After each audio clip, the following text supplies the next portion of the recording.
Good evening and welcome to Hot Edition on 3FM 92.7. My name is Beatrice. And I am Martin Asiedu-Dartey. The news is also live on Kasmi 107.1 FM and across the world at 3news.com. We're also streaming live on Facebook on 3FM 92.7. Coming up in the next 1.5 hours, a surprising turn of events and an Attorney General who would quickly criticize the court verdict, describing it as grossly unfair. Tonight, we go into all the details of the ruling by an appeals court to acquit and discharge Minority Leader Dr. Kese Latoforsen and businessman Richard Jakpa in the ambulance trial over financial loss to the state. What did the judge say, and on what grounds does the AG intend to appeal this ruling? There's more here for you. Also coming up later in the bulletin, former judge and first commissioner of SHRAJ, Justice Emil Short, comes to the defense of the Electoral Commission, saying that the EC cannot be tagged as incompetent over recent errors. We have an exclusive interview for you. Much later, after more than 20 years of multiple parliamentary deliberations, Ghana's parliament has passed the Affirmative Action Bill. We have the details for you.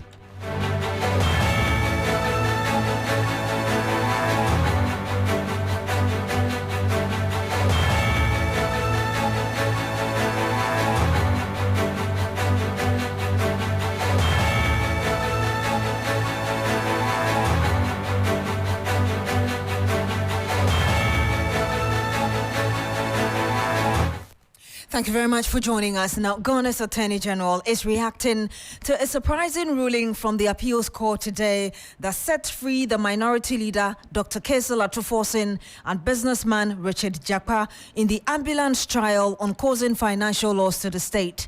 The Office of the Attorney General says it considers the decision of the Court of Appeal in acquitting and discharging the accused persons in the ambulance trial grossly unfair to the nation and inimical to the fight against impunity and abuse in public office. This came shortly after the court acquitted the two in the case. The AG says it will promptly file an appeal in order to erase what he calls the effect of this erroneous decision of the Court of Appeal. Let me bring you excerpt of that letter as released by the Attorney General just shortly after the ruling of the appeals court came out. Is the AG in its response said on 30th July 2024, the Court of Appeal, by a split 2-1 decision, allowed an appeal against the ruling of the High Court, Accra, dated 30th March 2023, dismissing a submission of no case filed by the accused persons and ordering them to open their defense. The Office of the Attorney General considers the decision of the Court of Appeal to be perverse in the quest for public accountability and the rule of law. The decision clearly is heavily against the weight of the cogent evidence led by the prosecution in substantiation of all the charges against the accused persons. Dr. Kese Latoforsen will stand in trial for allegedly causing financial loss of 2.37 million euros to the state in that ambulance deal. I've been joined in the studio now by our senior court correspondent, Joseph Akablay. Joseph, you've been following this story really from the start of it. First, tell us how things unfolded in court today, because you were there. And so first, the Court of Appeal delivered its decision. In fact, today was supposed to be the continuation of the case at the High Court. You recall yesterday, the Chief of Defence Staff was in the witness box testifying, and he was being asked questions by the Attorney General's office. So that was supposed to continue today, but that did not happen because in the morning, the Court of Appeal sat first and delivered its decision. And so the Court of Appeal decision is a 2-1 majority decision. In terms of the judges who formed the majority, Justice Kweku Akabuafo, who rendered the lead opinion, and Justice Philip Brightmans, they formed the majority, whereas the presiding judge, Justice Alex Pukwa-Champon, actually dissented. And so in terms of a summary of the decision that was delivered by the court, one, the court concluded that the evidence adduced does not show that Dr. Kese Latoforsen caused financial loss or misapplied property of the state. Number two, the Ministry of Health approved all payments apart from those ordered by the court after Richard Jakpa sued Big C. This is an important conclusion because the argument had been made that the letters of credit which were requested to be established by the minority leader is what the Attorney General had argued resulted in the advance payments that were made to Big C, which resulted in the loss to the state. But the court said that the payments were all approved by the Ministry of Health. Again, the court said that the prosecution failed to provide sufficient evidence that meets the threshold connecting Dr. Atuforsen with the offenses charged, and that the evidence adduced does not point to the guilt of Richard Jakpa, but rather his innocence. A very interesting one with regards to Richard Jakpa is the fact that the court discussed the relationship between Richard Jakpa and the company. Remember, the contract was signed, the company that was supplied the items was Big C, and so the court stated here that a review of the record unimpeachably confirmed that Jakpa Business is not a contracting party to the ambulance agreement between the Ministry of Health and Big C, but only the agent of Big C. So the court was making a point that Mr. Jakpa's company was only an agent of Big C that supplied the ambulance. So the contract was between government and Big C.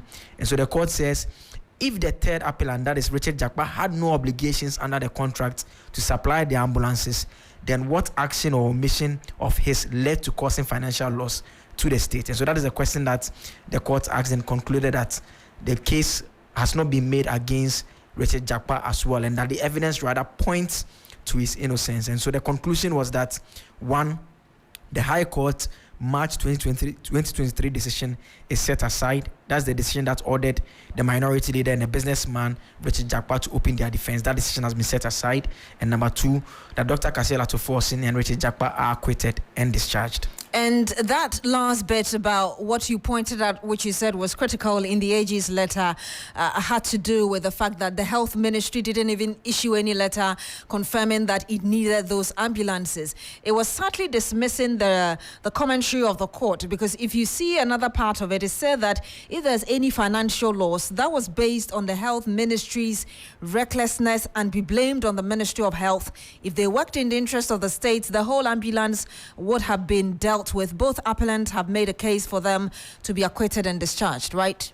Yes, in fact, it is one issue that the court discussed extensively, making the point that they failed to demonstrate, one, the role of Dr. Atuforsen with regards to the payments. The court rejected the argument that had been advanced that in terms of the letters of credit that he requested for it to be established, that is what constituted the payment. The court said that beyond the letters of credit that were requested, all the payments were approved by the Ministry of Health, with the exception of the ones which were effected after Jakpa had sued in court against Big C and the orders that the court made for payments to be made. So the court said at every 10, the Ministry of Health was approving the payments.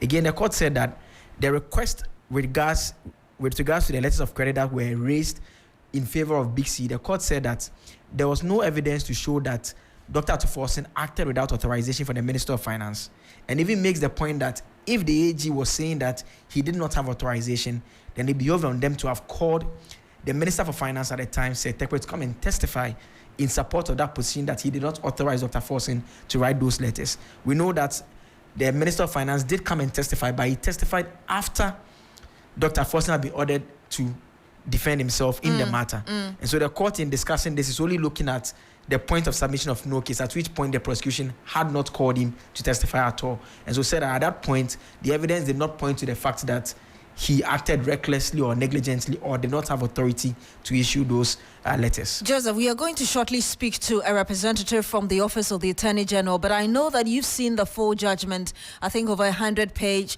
Is there any additional information there for which the judge came to this conclusion that we are having today that we don't know yet? And so the court again analyzed the evidence that had been adduced so far, and it made the point that it appeared in terms of what had been brought to court, it did not bear out the fact that the individuals who were put before it were the ones who were responsible if any loss had been occasioned. Again, it made reference to the role of the Ministry of Finance, a bit of which you touched on there. And it again continues to say that as far as the position of the law is concerned, official acts are presumed to have been regularly performed. And so the letter that was written by Dr. Atuforsen is deemed that once he was a public officer, he was performing his regular functions. And so if anyone holds the view that that function was not being regularly performed, it behoved on that person to lead evidence to that effect. And so the court concluded here that, as stated, there's no link between the evidence heard and the elements of the charge for the court to hold that a prima facie case has been made. Consequently, based on the evaluation of the evidence led before the trial court and the submissions made on behalf of Dr. Kasela Tuforsen, I am of the view that the prosecution failed to provide sufficient evidence that meets the threshold of connecting Dr. Forsen with the offenses he is charged with and relates to the ultimate proof beyond a reasonable doubt. These reasons explain why I take the position that the trial judge erred in the application of the law in calling upon the first appellant, that is Dr. Tuforsen, to open his defense in respect of the charges in counts 1 and 5. And so that is it in terms of the bits relating to the minority leader. Thank you very much, Joseph Akable, senior court correspondent. And like I told you, there's over 100-page reasons being given by the judge leading to this final ruling that we heard today. We're joined by Isaac Wilberforce-Mensah, he's spokesperson for the Office of the Attorney General, Minister for Justice. Good evening to you, sir. Thank you for joining us. Thank you for having me. Obviously, based on the letter or the statements your office issued today, you have a problem with the ruling. Beyond calling it grossly unfair, what really are your main concerns? Yes, of course, we have a problem with the ruling. We went to court with a particular case, with a plethora of evidence in respect of this matter. We didn't just go to court on a whim. It wasn't a whimsical approach or a capricious one. This was a case that the prosecution believed in. So we marshaled the evidence that we had. We put it before the court, and the judge, after we closed our case and a submission of no case was filed by lawyers for the accused persons, the judge said they do indeed have a case to answer. So the matter has gone on appeal, and 2 out of 3 judges have stated that, or have upheld, or have overturned, rather, the ruling of the submission of no case that was given at the High Court. So, obviously, prosecution, if we did not believe in our case in the first place, we wouldn't have taken the matter to court. So if there has been a challenge on the ruling of the submission of no case, effectively bringing the matter to, as it were, a close, subject to whether or not the Attorney General will appeal. And the Attorney General has indicated in a press release that he shall appeal. So these are normal things that happen in our jurisprudence here in Ghana, in our legal processes here in Ghana. If a submission of no case has been refused at the High Court and then one appeals, it's also subject to further appeal. Remember that this is the first appeal. There are also 2 other levels of appeal that the Attorney General can exercise if the first level even fails. And 2 out of 3 judges. Remember that the justice sitting on the substantive matter herself is a Court of Appeal judge. She is not a circuit court or a district court magistrate. She is always a Court of Appeal judge that upheld the initial submission of no case to say that they indeed have a case to answer. That ruled on the initial submission of no case to say that they indeed have a case to answer. So this is about, imagine that she was on the panel, assuming she wasn't handling the substantive matter and she was on the panel, the decision could have been different. So this is not a confirmation that the Attorney General was being vindictive or absolutely had no case. Not at all. This is just a 2-1 decision that can easily be overturned on further appeal. So let's just thank God that the judicial system is working properly, our laws are working properly. The initial perception out there may be that the judiciary may be one-sided or whatever can now be easily dispelled. Now, when there is further appeal and the decision changes, or if the decision changes upon further appeal, I hope there wouldn't be a re-narrative that the judiciary are one-sided. So we welcome the decision, and we are also, from the prosecution side, we also will elect whether or not to appeal this particular decision. You're Of course, it's subject to appeal. This is not an absolutely final decision. It's subject to appeal as well. You're saying you accept the decision, but I read the earlier statement issued from your office that this is grossly unfair. We accept the decision as in we are not saying that this decision, as in we are not going to, when I say we accept the decision, in court, we say things like, for instance, if it doesn't go your way, you say, as the court pleases, amongst others. It means you have accepted the decision, does not mean you will not challenge the decision. So when I say you have accepted the decision, I went on to say that this is subject to whether or not the Attorney General will appeal, and the Attorney General has indicated that he shall appeal. So let's talk about one of the main. To the Attorney General's decision whether or not to appeal. Let's talk about the main reasons, or one of the main reasons the judge decided to give this ruling. She did. When you listen to what has been said, and indeed even this full judgment that we have, and my colleague read a bit of it to us, it said that it appeared individuals who have been named as being responsible were not really the ones that had to be held responsible for it, and went on to single out Dr. Kesel Atuforsen as performing his regular function as a deputy finance minister, issuing letters of credit, and essentially the judge saying that you did not provide the evidence for that kind of argument you were making against Dr. Forsen. But if you look at your statement, you said the decision clearly is heavily against the weight of the cogent evidence. So you don't seem to be on the same page. The judge doesn't think you brought enough evidence to substantiate your claim against the accused, but you're saying otherwise. On which basis then are you going back to appeal? I'm sorry. You keep saying the judge, but there were 3 judges, and there was 1 judge that agreed with the position of the Attorney General. And I have pointed out to you that there's also another judge who is also a Court of Appeal judge who also agreed with the position of the prosecution in the substantive trial. Now, who has, at the point of trial, the person who has the most facts, the person who is able to read the parties and knows most of the circumstances around the case is the substantive judge. So if the substantive judge threw away the submission of no case, if out of the 3 judges, 1 also disagreed with the other 2, it's a matter of each judge's opinion on a matter. So if 2 judges have stated their opinion on a matter, it does not make it absolutely sacrosanct. Remember, like I'm saying, it was not a unanimous decision. It was a 2-1 decision. It does not make it absolutely sacrosanct. It's subject to appeal. If the matter goes to the Supreme Court and it goes to review, and the court, and both Supreme Court and the review decision supports the Court of Appeal decision, then there's nothing else to do. However, if upon a further appeal to the Supreme Court, the matter is overturned, then what then will you say about the Court of Appeal judge's decisions? So this is not new in our jurisprudence here in Ghana, or in our criminal practice here in Ghana. Absolutely not. So everything falls back on the Attorney General, whether or not he's going to decide to appeal further. That's all. So he's already indicated, and you've confirmed it, that he's appealing. Do we know when he's filing that? That's his decision to make, respectfully.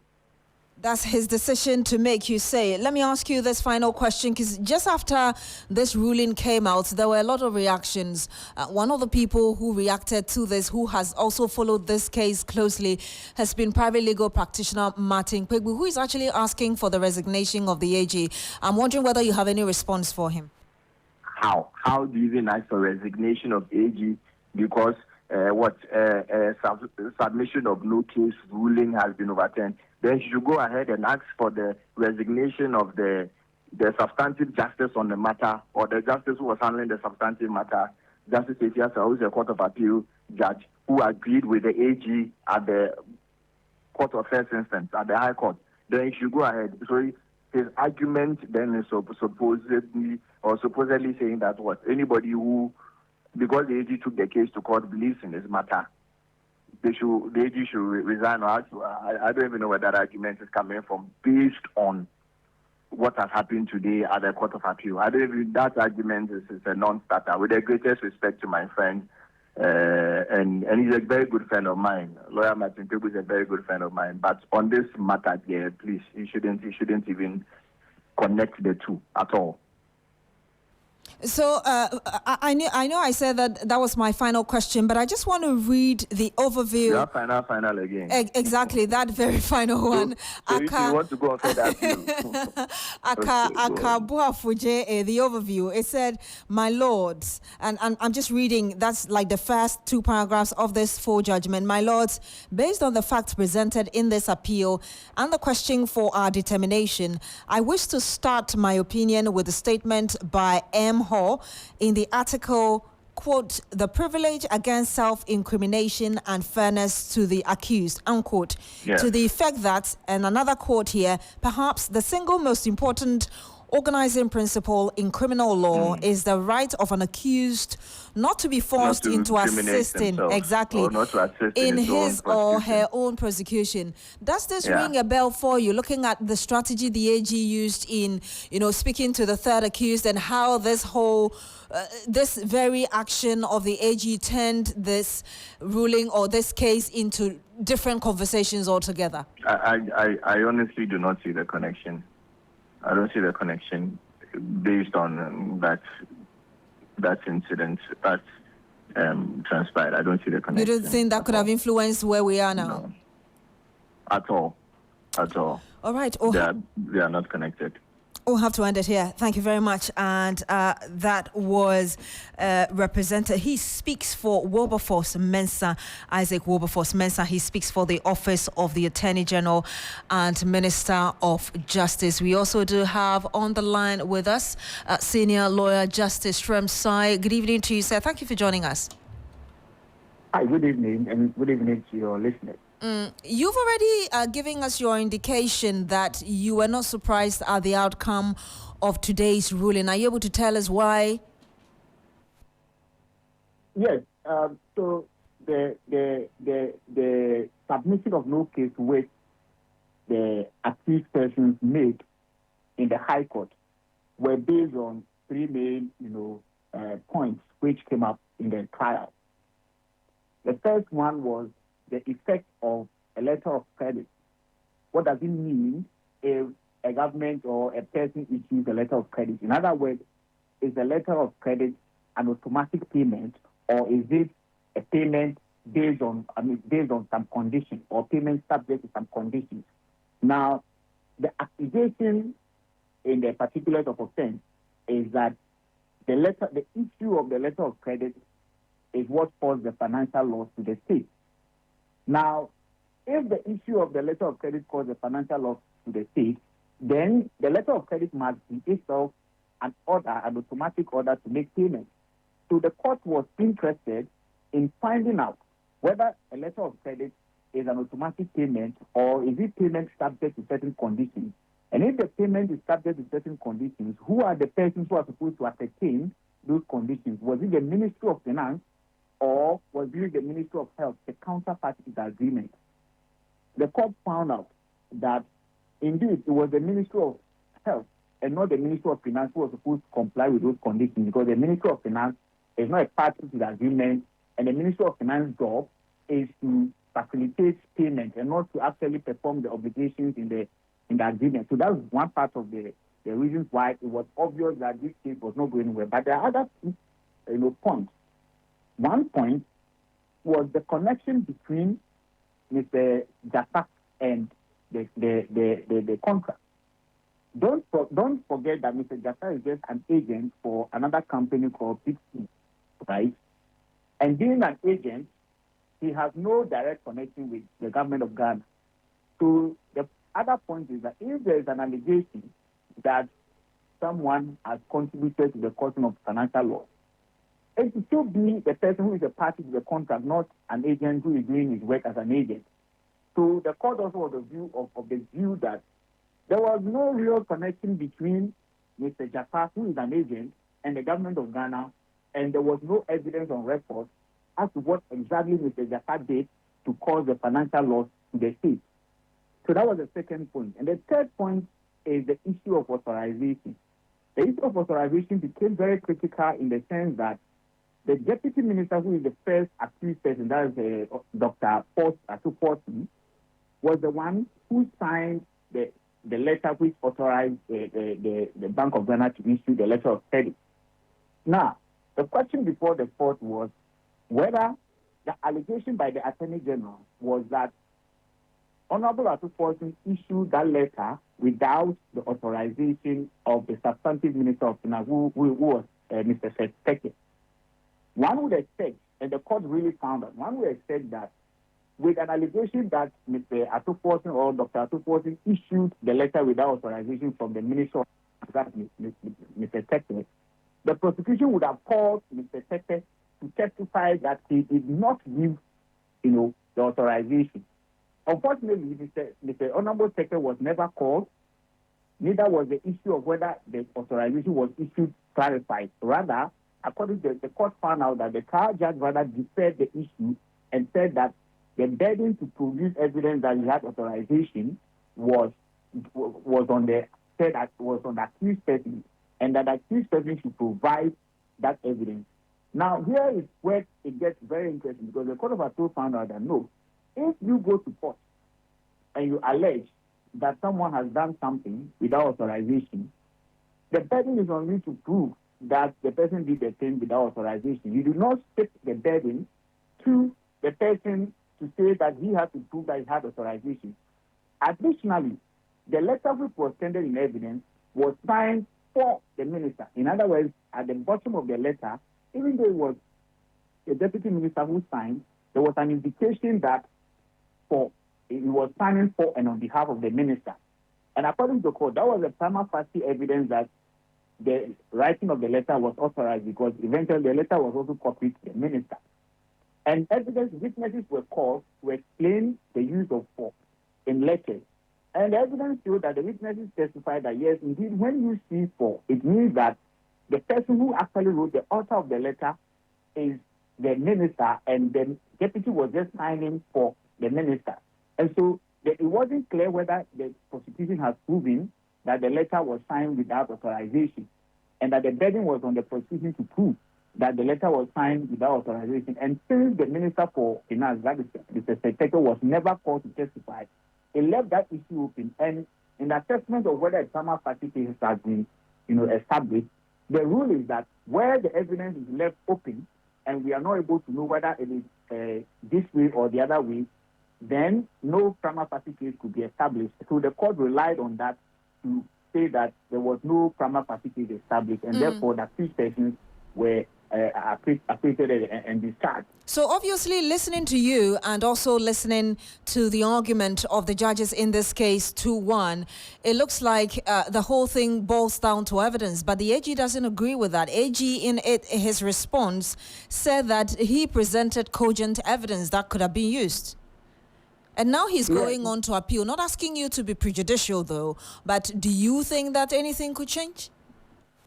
Well, if the Attorney General insists that he has a solid evidence then of course he has the right to appeal to the next level and get the case looked at again. So that's entirely within his powers. Now there are two questions we can, however, ask the Attorney General. Why did he not call Honorable Secretary to testify as to the authorization? Clearly, his claim that his evidence is cogent cannot be borne out of the record, because if your evidence was cogent, the issue of whether there was authorization, the best person to speak to that issue was the minister, Mr. Secretary, to say whether I have authorized or not. So if you refuse to bring that evidence, which you know is material to the case, why do you insist that your evidence is cogent? Now let's come to the side of Jata, for instance. If from the evidence put on record, Jata was not a party to the agreement. Jata was just an agent. And if there is a loss which is caused under the agreement or under the auspices of the agreement, at least even if Jata will be included, if you omit the counterparty, the person who bore the primary obligation of performing the contract from the case, chances are that your evidence is not cogent.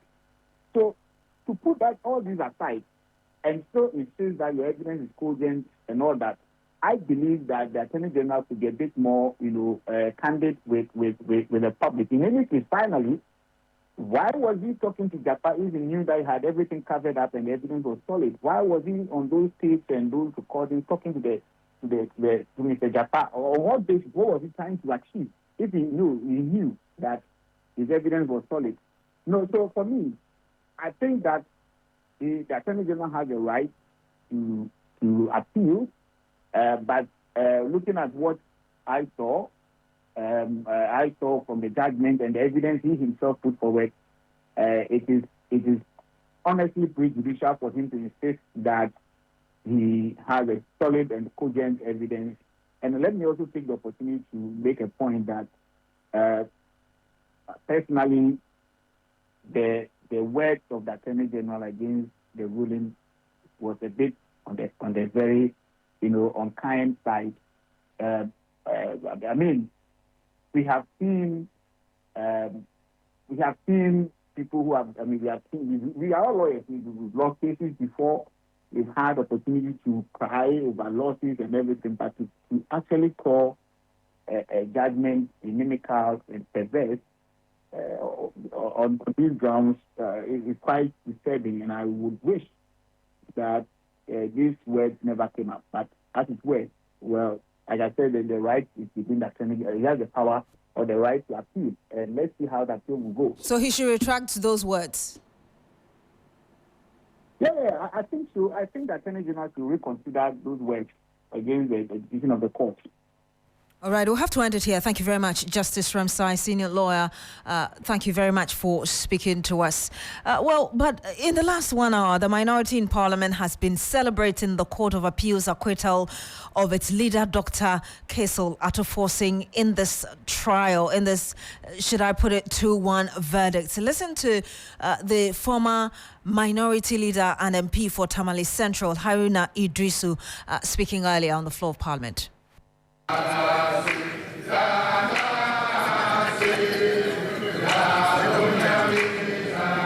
a 2-1 decision, the Court of Appeal upheld that the decision by the High Court for him to proceed with a submission of his case had no legal basis, and therefore did not only discharge him but acquitted him. That is what we are celebrating, and he's invited to celebrate us. That, Mr. Speaker, I hear the Attorney General, even instead of swallowing his humble pride, is saying that he wants to litigate on this matter.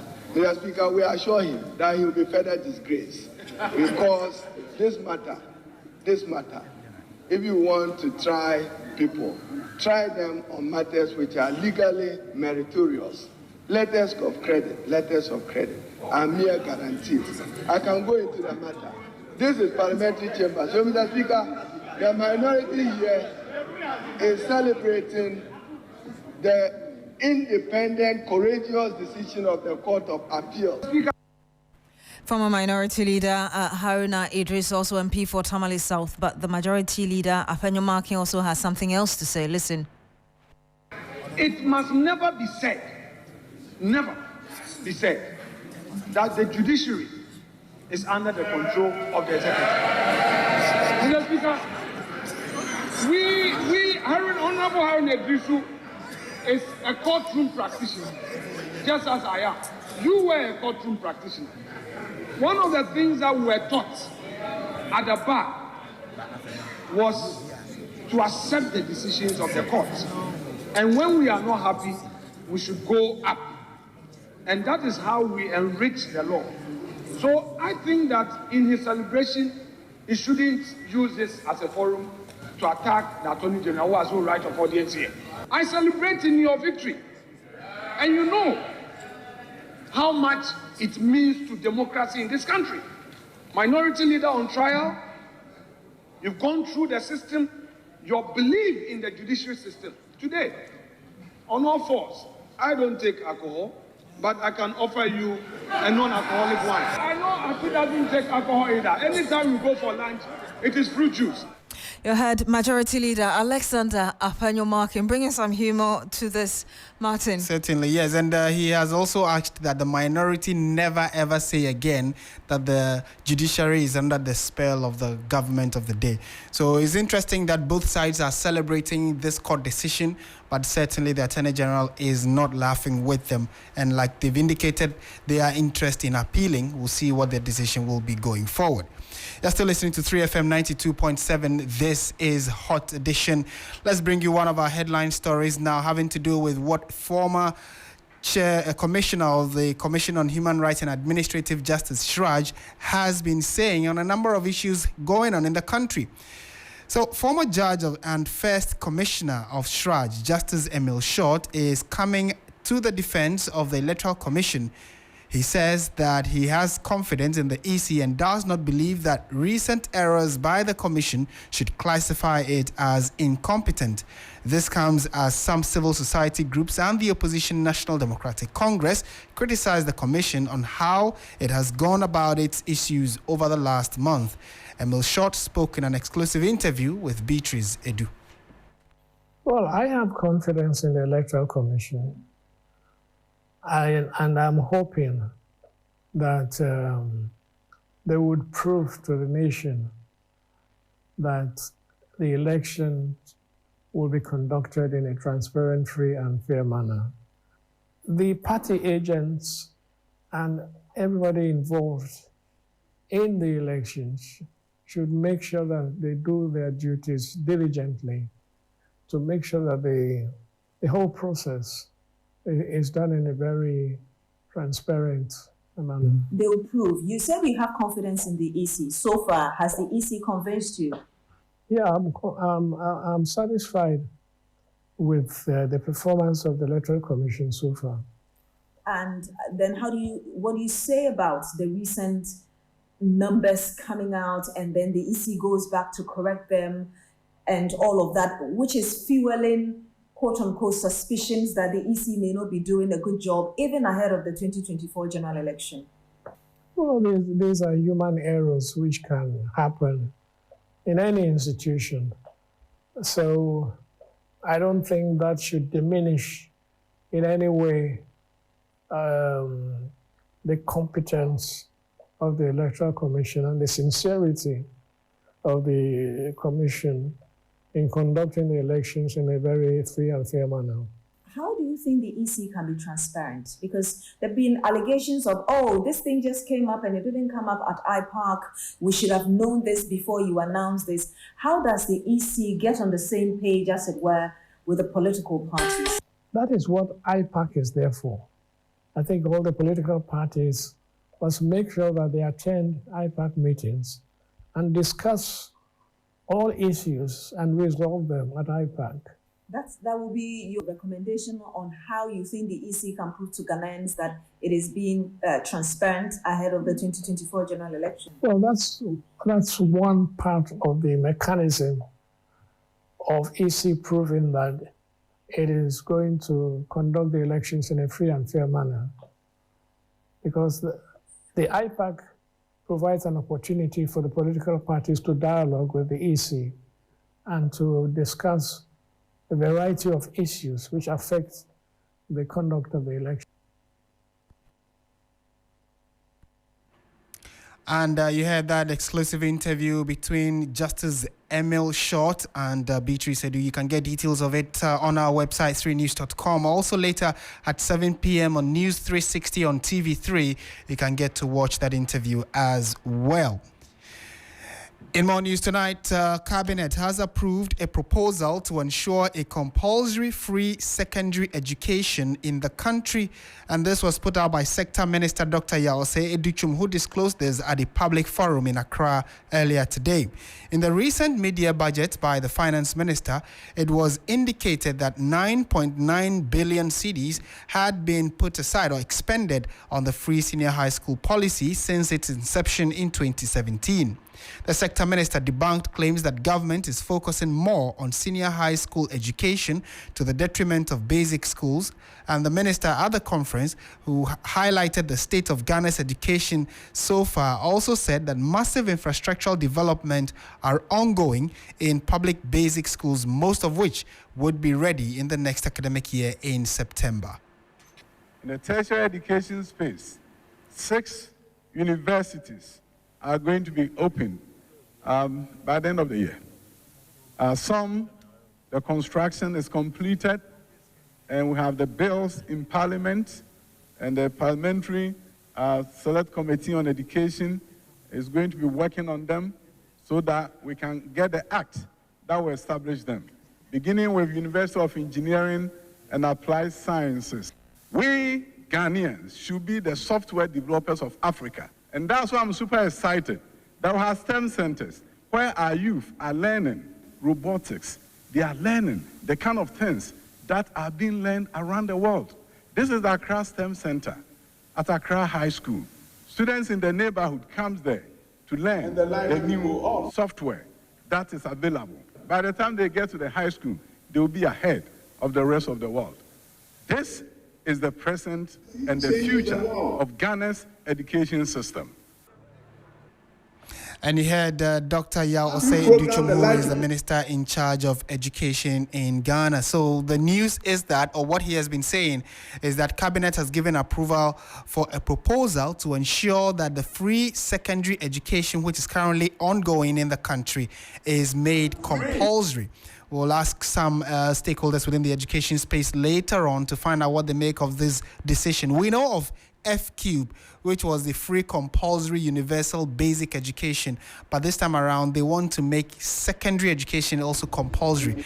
What do you make of it as a parent or a guardian or someone whose ward is in school?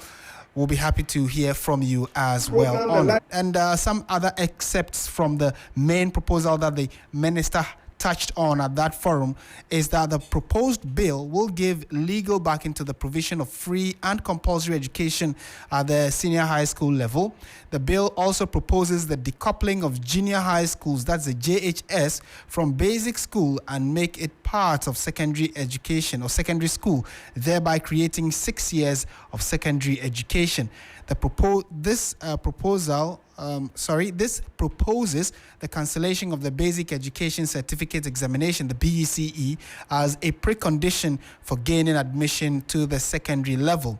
Rather, it would be used for school selection purposes. And when passed, the certification for completing senior high school would become the first level of formal certificate any student could obtain in the country, rather than a BECE certificate, the education minister indicated. So yeah, I mean, it's pretty interesting. We also know that different views have already started coming up, and we'll try and get some perspectives to this new development for you as the program goes on. Indeed, and we'll be bringing you some more analysis. But obviously, this is something that a lot of think tanks in education are going to be digesting and seeing whether they also do have recommendations really to ensure that they improve upon this proposal from the government. But Martin, I think we do have somebody who is going to do that for us. We do have iFest on the line. The executive director of iFest, Dr. Peter Pateanti, has joined us for a quick chat on this. Doc, a very good evening to you. Thank you for joining us on 3FM 92.7. Good evening. I hope that you have followed what the education minister has been saying earlier today at the forum. Now, one key thing that stood out for us is the fact that he's saying they want to make secondary education compulsory. How does that come to you? Thank you very much. In the first place, I think that program was highly misplaced and wasn't necessary at all. We have challenges in the education sector. We have had issues where there's been challenge with the basic level. There are challenges with the secondary level. There are challenges with the tertiary level. As we speak now, colleges of education students are still home because of the strike action. So if we have any resource to organize such a program, I think the focus should be first and foremost to channel that scarce resource to the areas that we have serious challenges with. There are various avenues that we can do this. The Ministry of Information has a platform where ministers and government appointees use to address the nation on issues of importance. Aside that, in this country, we have the National Education Week. It used to be in the long vac, so in August, we do a National Education Week where the whole 1 week is dedicated to educational issues in the country, which normally is held at the conference center.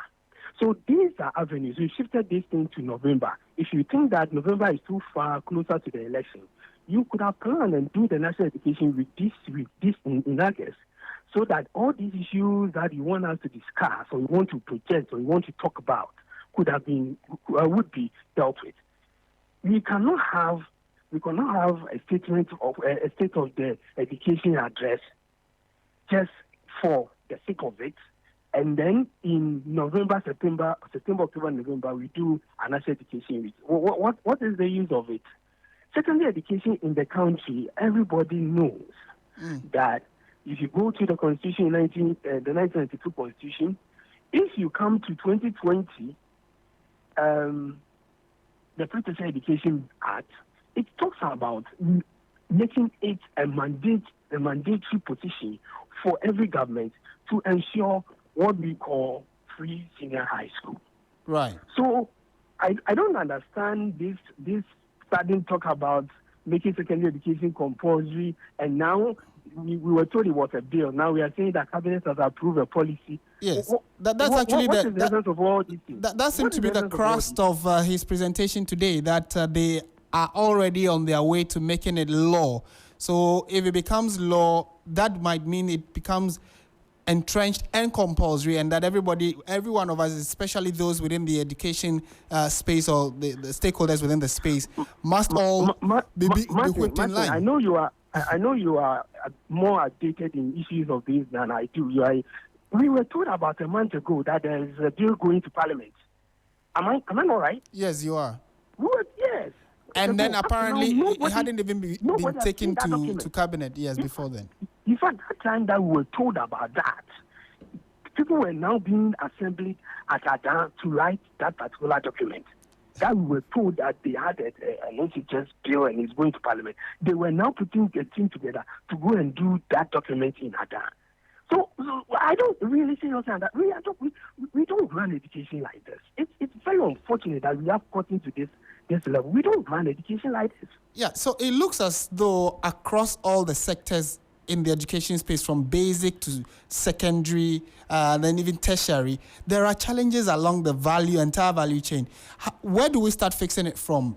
Basic, you think, or maybe we should fix secondary effectively, and then we can come back to basic and tertiary, or we start from tertiary? And I mean, like someone who's been in this space for almost a decade and over, where do you think that we should start addressing it from? We should start by taking politics out of it. Everything we are doing in education now is to gain votes.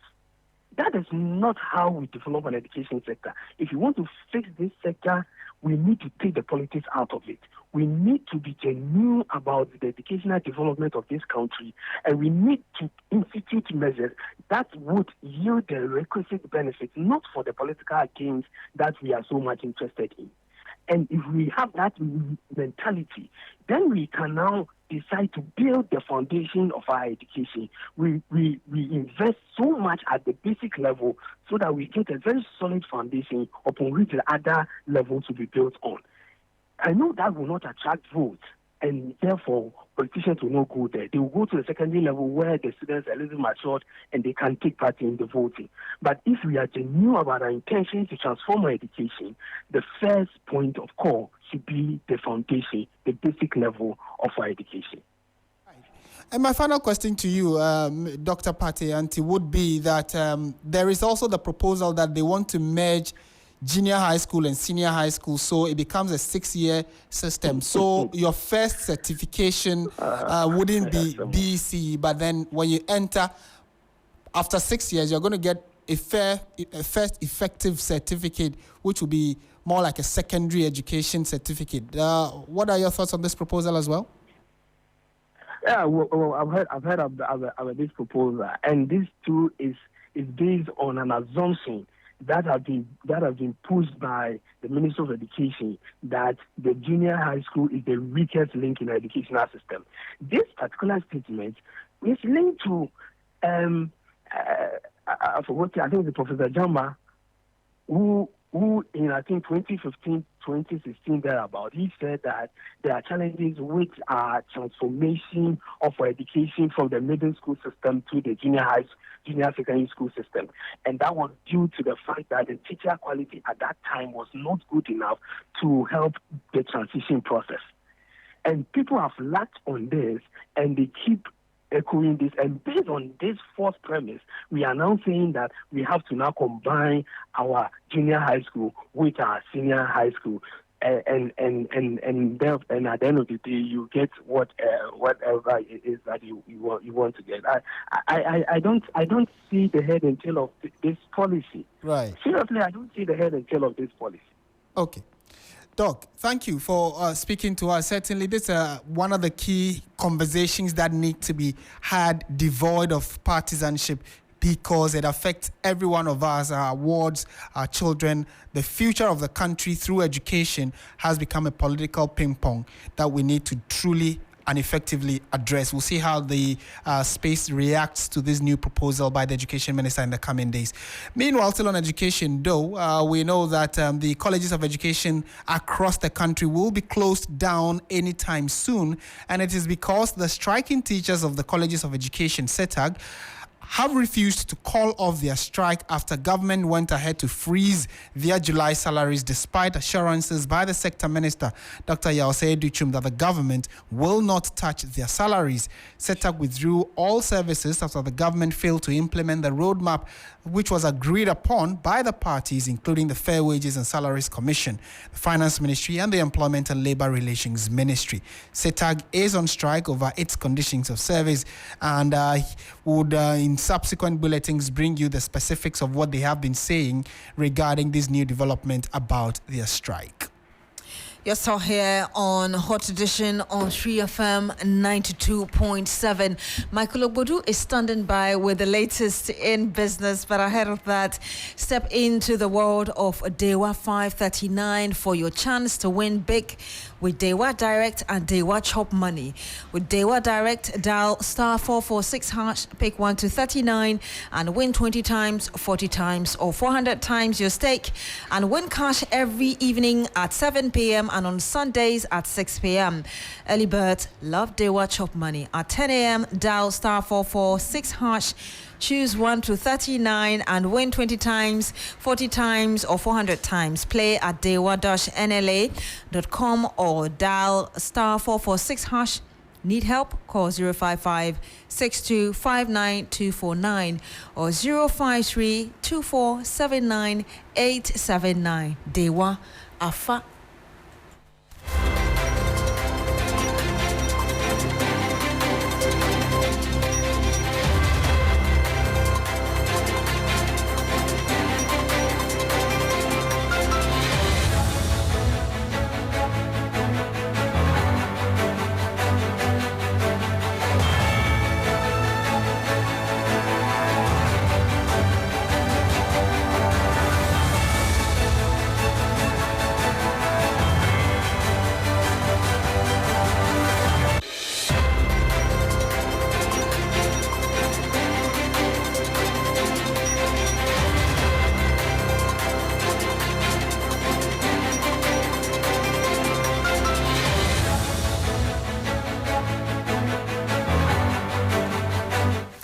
Hello there, good evening, and welcome to the business segment here on Hot Edition. Coming up tonight, CD faces threat of continuous depreciation followed by rising oil imports. We bring you details of latest findings by Data Bank Research. I am Michael Ogbodu. Please stay tuned.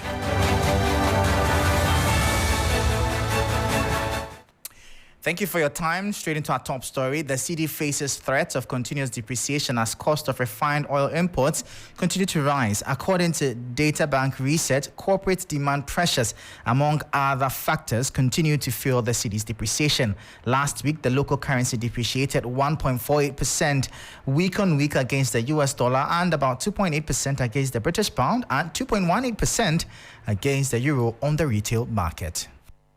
As of June 2024, Ghana's refined oil imports increased by a little above $428 million from $422.6 million in May 2024, according to Bank of Ghana's Summary of Economic and Financial Data.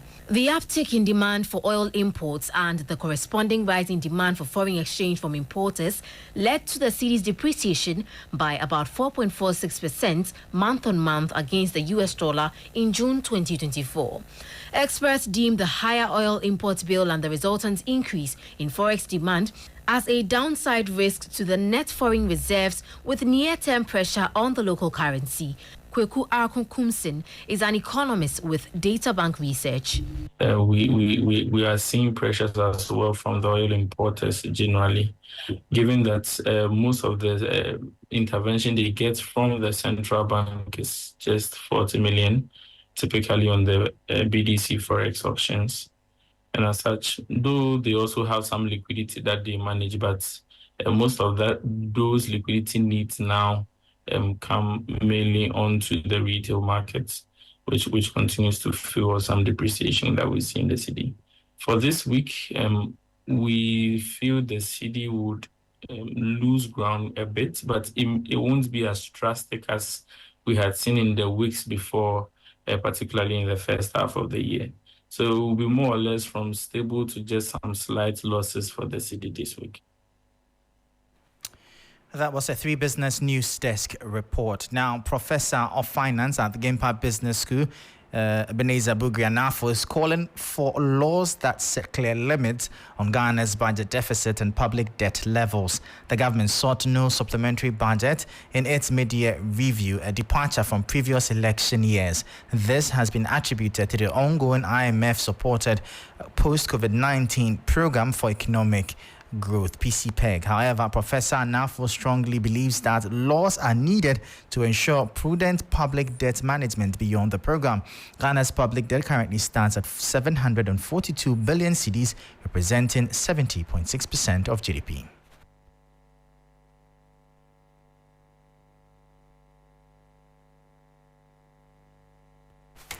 We'll bring you that insert shortly. Ensuring commitment to budget overruns beyond the IMF program will require us, we enacting laws that set clear limits on budget deficits and public debt levels.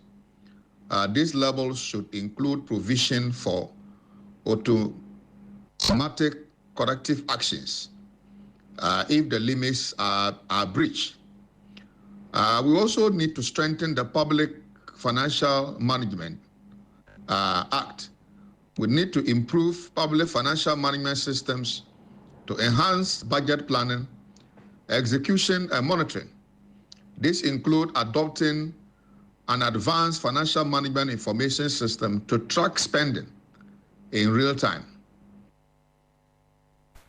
Professor of Finance at the Gimpa Business School, Ebenezer Bugri Anafo. Meanwhile, former Finance Minister Seth Tekpe has warned the government against complacency following success with its debt restructuring exercise. He cautioned government against describing the successful negotiations as savings, warnings of expected hurdles associated with future repayments. It is not a savings. When we say that we have saved from the debt, it's not savings. Why is it not savings? We did haircut. So if we are making savings, then let's go and pay them for the haircut. It's not savings. Second reason is that the debt, most of the debt is yes, some has been forgiven, but most of it is suspended, both interest and payment. And from 2026, 2 years after the elections, the government that takes over has to start paying. And so if we are making savings, let's not go and be spending it on consumption. And then let's therefore bring back the sinking fund or a debt repayment mechanism, which is my understanding that those who lent us, particularly the sovereign bond, who knew that we had established a sinking fund, are asking for it. Do we have to wait for the fund? Do we have to wait for lenders and the rest to tell us that we should reintroduce this? I think it's an initiative which is in many countries and which we shouldn't have, destroyed. But the main point here is that we may not be third time lucky because we have become a middle income country. And if we discover more airfields and others, we may not be a lower middle income country. We may be an upper middle income country. Currently, there's a debt restructuring that's taking place. It's not complete. We are just at the committee stage. And the budget media review reflects that. You heard the former Finance Minister Seth Tekbe ending business segment here on Hot Edition. For more business stories, please check out our website. It's 3news.com/business. I am Michael Obudu. Thank you for listening. As always, please stay safe. Up next is sports, and Bill is on standby.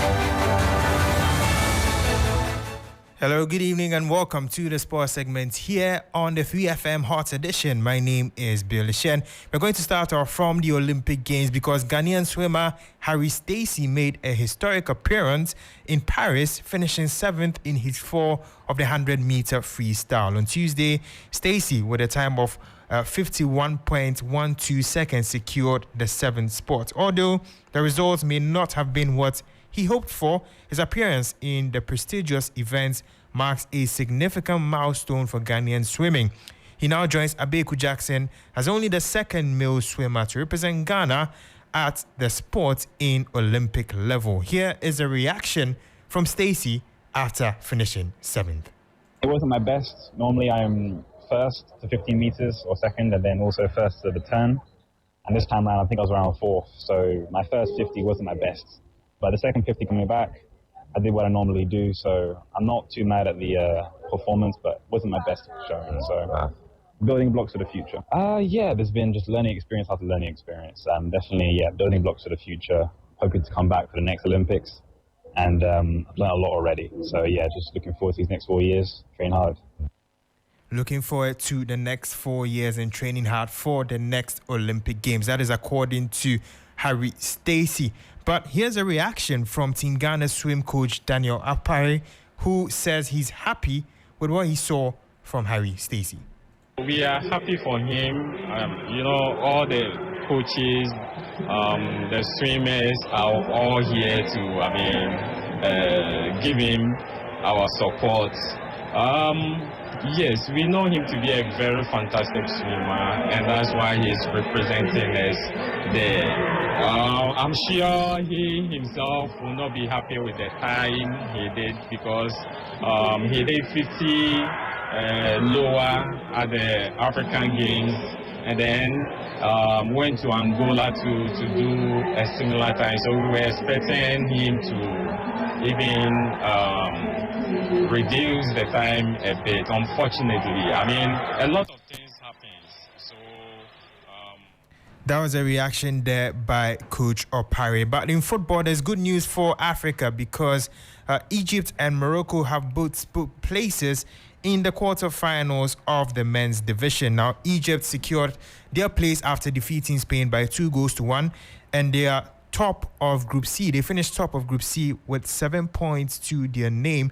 They never lost a game. They won 2 and drew 1. And Morocco as well also secured qualification after also getting a result in their game, and they have 6 points in Group B, and so they finished top of Group B, and they qualified alongside Argentina to the quarter-finals of the men's Olympic tournament in football. They defeated Iraq by 3-0. Other results: Ukraine lost 2-0 to Argentina. Morocco, of course, defeated Iraq by 3-0. Spain lost 2-1 to Egypt, and Dominican Republic drew 1-1 with Uzbekistan.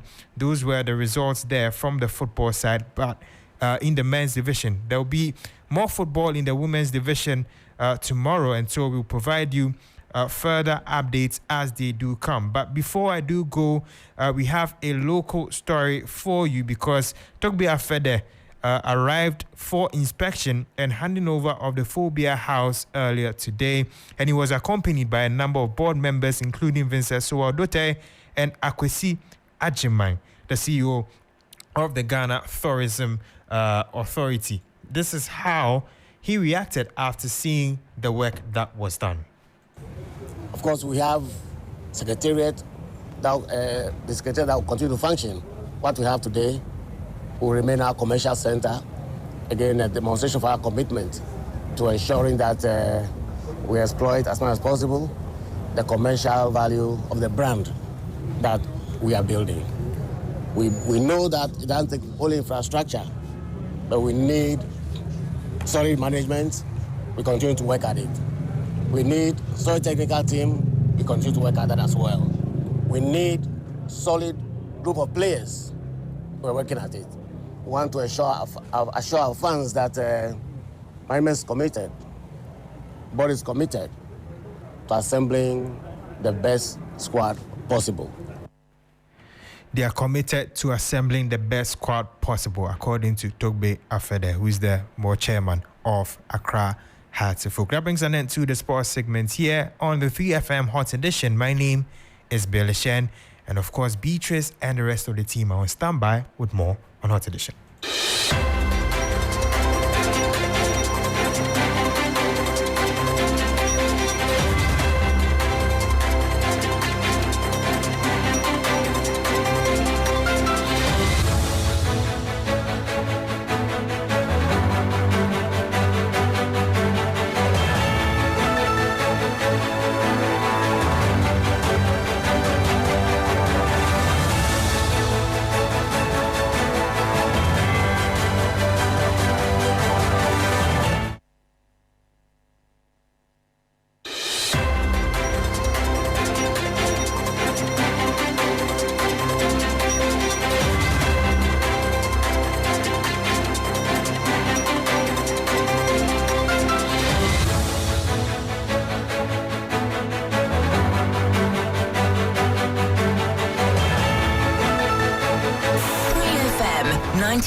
Urban Lifestyle Radio Station.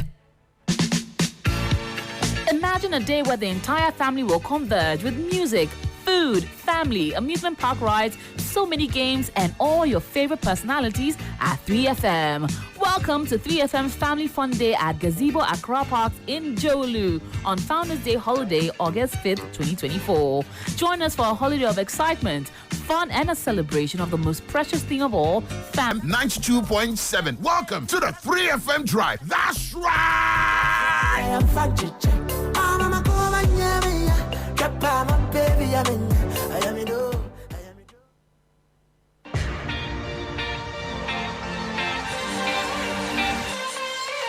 When it comes to the world of sports, what does complete mean to you? When my team scores at the end of a 30-plus passing sequence, you know, like Pep Guardiola style. When someone beats the buzzer from a shot from the logo, like Steph Curry. Dominating opponents and punching my way to a knockout, like Africa's greatest boxer, Azuma Nelson. Running so fast that I can afford to celebrate midway through a 100-meter race and smash the world record like Usain Bolt. Hold up. What makes all of these sports complete is the screen. This is where you get access to extensive analysis, insights, and highlights. So join us every Sunday at 6 p.m. live on 3FM 92.7 as we serve you the most satisfying buffet in the world of sports. The 3 Sports team will come together to review, preview, and analyze the latest in sports on Sports Ultras. Into 3FM 92.7. This is Hot Edition, your hottest 1 hour and a half on radio. And before we go on to the developments on the campaign trail, let's bring you one of the big stories that happened in Parliament earlier today, having to do with the passage of the Affirmative Action Bill into law. Now, Parliament has unanimously passed the Affirmative Action Bill into law, which was done earlier today, Tuesday, the 30th of July. The Affirmative Action Gender Equity Bill 2024, which has been in and out of Parliament for several years, is finally law. Gender Minister Darkwa Newman in Parliament on Tuesday moved the motion for the passage of the bill to pass its third reading to be law. The bill has now been passed to become the Affirmative Action Gender Equity Act 2024. The Affirmative Action Gender Equity Act is expected to ensure greater representation and participation of women in decision-making processes and governance across various sectors, thereby improving the lives of women in the country. Speaker of Parliament Alban Bagbin implored MPs to do more to ensure free equity and commit themselves to the new act. And if you go to our website 3news.com, you get the full details of the specifics of this law, as we've culled some stories from it, and then some other highlights of what the minority and the majority have both been saying regarding the fact that Ghana has finally passed the Affirmative Action Bill into law.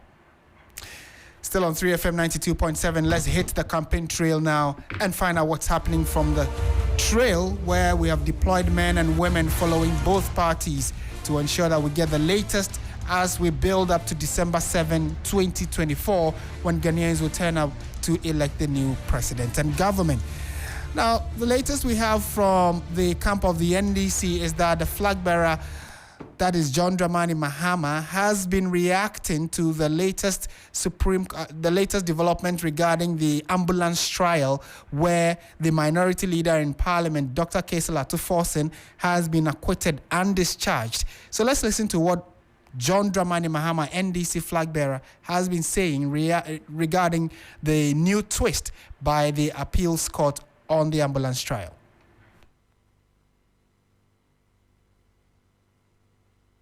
Appeals court today. What's your reaction to this? Well, I think that it shows the vindication that he's innocent. We believe that this prosecution should never have taken place. Indeed, it came as a surprise because I had quite forgotten about the appeal. This appeal was made quite a long time ago when they filed a no-case petition before the court, and the High Court, rejected it. And so they went up to appeal. So apparently it's been before the appeal court for quite a long time. So it came as quite a pleasant surprise. But it shows that we still have justice in this country, and that we can work to make the judiciary what we want it to be. Well, we have seen the AG really indicate that this is a perversion of justice in the interest of public accountability. One, if you were his appointor, what would you have advised him to do at this stage? Well, I think that this Attorney General has been discredited enough. Anywhere in the world, with the things we've seen and the coaching of witnesses and discussion with witnesses, this prosecution would have been struck out as malicious prosecution. I believe this prosecution is malicious. He is not as, robust and energetic in pursuing cases that are occurring. Even just as we're talking, there's an ambulance case involving this present administration, which is hugely larger than what he's prosecuting, and yet he has no interest in that. He is like a legal representative of the MPP party, over-enthusiastic in pursuing political opponents. I've said that when we come, it will be the reverse. We will pursue accountability for the regime that has gone out. But at the same time, if any of our people are involved in the same things that have happened for which we're prosecuting the opposition, we would, the previous government would prosecute them too. And so I think that the Attorney General is also the Minister of Justice. He forgets that. He thinks that he's just the Attorney General. The Minister of Justice is supposed to ensure fairness. Anywhere else in this world, this case would have been, and he would never even have come to court, not to talk about talking with witnesses, having conversations with witnesses and trying to tell them what to do. Yeah, this case should have truncated long ago. The critics of yourself and the NDC say that you have suddenly found your voice in reposing some sort of confidence in the judiciary. What's your reaction to this as well? No, not that we've suddenly found our voice. I do think that despite the issues we have with the judiciary, there are judges who are fair-minded. We're not talking about all judges. You know, in some cases, we criticize judgments. I mean, for instance, to say that your birth certificate cannot be a proof of your identity as a citizen. I don't agree with that judgment. But they pronounce it, and we've abided by it. We sent an election petition, we're thrown out. I said, I respect the judgment of the courts. So we've always respected the judgment of the courts. As president, I can say that I never, ever once interfered in the administration of justice. Even though the Chief Justice was a church member of mine, I can say on authority that I never, ever discussed one case with her. I left it to the judges, the wisdom of the judges, to make those determinations. In this government, we know and we've heard of manipulation of justice. Judges are called and told what decisions to take and all that. I do think that we give judges tenure, security of tenure, so that they can be fair-minded in what they do. And I'm prepared to work with the judiciary to create the kind of judiciary we deserve. The judiciary is the last arbiter in all the three arms of government when it comes to any dispute. And the judiciary creates an environment for investors to come. If investors believe that they can get a fair hearing in case of any commercial disputes or anything, they will come into your country. Unfortunately, the message that goes out there is that we're able to manipulate our courts against investors. And so sometimes it sends a bad signal for investment. I'm prepared to come as president, work with the Chief Justice, work with the Judicial Council to make sure that we have a judiciary that is fair, that dispenses justice to all without recognition of your political or ethnic color, without recognition of who you are. And so I think that this is a landmark decision. And if I was the Attorney General, I'll just let it rest there. But I hear he says he's going to go to the Supreme Court. It shows how malicious his eagerness to prosecute this case is. So those are the words of H.E. John Dramani Mahama, who has indicated that it's a malicious trial by the Attorney General, Godfrey Eboadami, and that if he were him, he would have opted to stop the case. And that is Komla Kluche in that exclusive interview with former President John Dramani Mahama, who happens to be the flag bearer of the National Democratic Congress. They are currently in Cape Coast to formally introduce the running mate, that is Professor J. Nana Opoku-Agyeman, to the traditional House of Chiefs, and also to let them know that they have an intention to come there later in the coming month to launch their manifesto. Details of that and more coming up here on all our media general platforms. For now, though, let's stay in the central region where the former president has been doing a number of things. Now, he says when the NDC returns to the realms of power, they will do everything in their power to operationalize the Commander Sugar Factory. And that's according to the flag bearer, John Dramani Mahama. He said that he said it at a meeting with the Central Regional House of Chiefs at an event to present Professor J. Nana Opoku-Agyeman to the chiefs for them to formally know who his running mate is. He praised his running mate as a partner, someone who brings on board qualities to support their bid. And I can assure Nananom and our father from Central Commander that when we come, we shall do everything in our power to operationalize the Commander Sugar Factory so that it can provide employment for the youth of this great region. We built the Elmina Fish Processing Plant. We rebuilt the Elmina Castle Bridge. We built the Cape Coast Stadium. We built the Kotokraba Market. We established the Asiedu water project that today is providing water to hundreds of communities. We connected several hundreds of communities to the national electricity grid. We built new secondary schools and e-blocks in various parts of the region. We removed many schools from under trees, and we also commissioned numerous road projects in this region. Nananum, you would have noted, rather sadly, that the sound moral values in leadership have been in short supply these last 8 years. John Dramani Mahama, NDC flag bearer, touting some achievements they made and some of the developmental projects they brought to the central region when they were in power, and is promising to do more, especially on the very controversial Commander Sugar Factory that has gone comatose since the NDC left power. He says they will try everything within their power to make it operationalized again. So let's switch from one camp to the other. This is what we brought you from the NDC camp. On the other side of the political divide, the New Patriotic Party's flag bearer and current Vice President, Dr. Mahmoud Bawumia, has also been touring many other parts of the northern sector of the country. Today, we are told that he is in the Upper East region, specifically in areas around Binduri and its environs. Let's speak to Rabiu Tanko, our man on the ground who's following the Vice President's campaign trail, for some update. Rabiu, good evening. Thank you for joining us. Where exactly has the Vice President been and what has he been saying?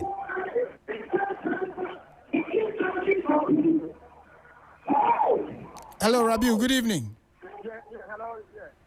Yes, Rabiu. So we know we can hear a lot of noise in the background. If you can kindly move away from it and tell us where the Vice President has been and what his core message has been to the electorates. Okay, thank you very much. Since Friday, the Vice President, Mr. Excellency Bawumia, was in the Upper East region. He saw almost all the 15 constituencies. Today being his last day for the tour, he has been touring the Binduri constituency and then Zabila constituency. As I speak to you right now, he's on his way from Zabila Central, where he's going to end his tour of the region here in Upper East region. You say he's on his way where? Currently, he's on his way from Zabila constituency, where he addressed the traditional opinion leaders and then the party supporters. Okay. Okay. After he has gone from other places in the country. So right now we are at the Jubilee Park, Jubilee Park, in the Boratanga Central Constituency. Okay. To address the team supporters who are here. All right, Rabiu, and what has how has the reception been when he got there? How did the people receive him? Yes, every constituency, a lot of supporters came out in their numbers, especially during his Community Connect segment. Currently, as I'm speaking to you, there are a lot of people here at the Jubilee Park that are patiently waiting for him in the morning. So in terms of the outcome of the reception is very encouraging as I speak here in Boratanga Central Constituency. All right, Rabiu Tanko, thank you so much for your report. He is on the trail of the Vice President and flag bearer of the New Patriotic Party, who is concluding his tour of the Upper East region, and we are told that he will be heading towards the southern parts of the country as the campaign heats up. And here at your election command center, certainly when it does happen politically, we will be there and keep you in the loop of news and current affairs happening on the various campaign trails. Indeed, you're still here on Hot Edition on Campaign Trail also. And that's it for Campaign Trail on Hot Edition on True FM 92.7.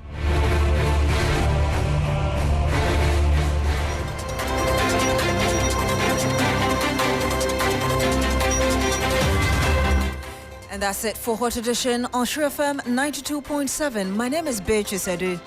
And I am Martin Asiedu-Dartey. Thank you so much for joining us today. Log on to shrenews.com for more news. Have a good evening and do enjoy the rest of our programs.